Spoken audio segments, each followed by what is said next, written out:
attendre le virage. Voilà, on va attendre le virage. Mais c'est bien joué, hein. C'est bien joué. La dernière ligne droite, elle est longue. Et voilà, maintenant, dernière ligne droite. Et c'est tout droit. Alors qu'on va certainement essayer de déborder la Groupama FDJ maintenant. En ce qui concerne les adversaires d'Arnaud Démare. Alors on se bagarre d'ailleurs. Oh là là, ça frotte Arnaud Démare et Fernando Gaviria. Gaviria a voulu prendre la roue de Guarnieri. Alors que Arnaud Démare ne se laisse pas faire. Attention, regardez, c'est à coup d'épaule là que ça se joue. Avec Gaviria ou avec Richezze d'ailleurs. Hein, j'ai pas bien vu. C'est pas Richezze, c'est un autre. C'est pas Gaviria non plus, c'est un lanceur, hein. On va le voir là peut-être, on va réussir à l'identifier vite. Oui, Gaviria il est dans la roue, regardez Gaviria est en train de remonter, attention peut-être pour anticiper le sprint, il y a aussi Peter Sagan qui est là, et à nouveau ça frotte, oh là là là là là là.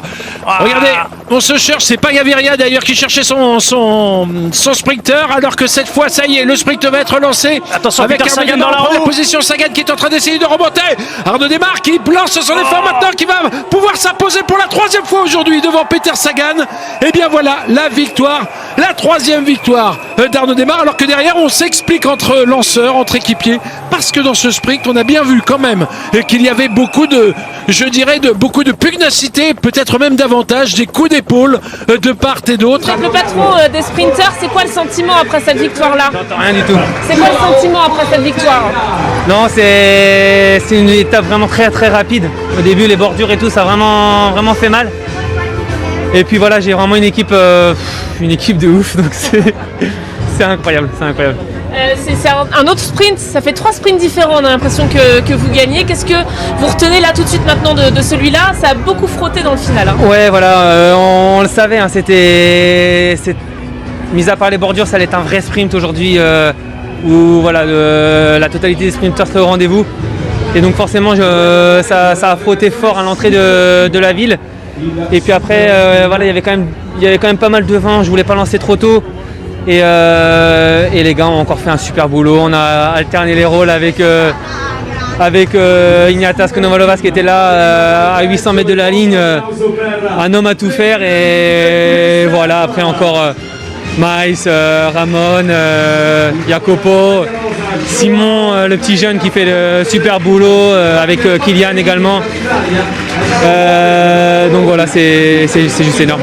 Ça signifie quoi ça, de pouvoir changer les rôles comme ça dans le final? Vous en aviez parlé, comment ça s'est fait?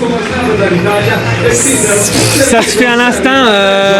Voilà, Ramon a un pépin à 1 kilomètre. Et tout de suite, ça discute très rapidement. Et voilà, Jacopo dit à Ramon, à Maïs, tu prends le rôle de Ramon. Kono, il sait à ce moment-là que Ramon a un pépin. Il avait déjà fait beaucoup d'efforts, mais il marche tellement qu'il pouvait encore être présent.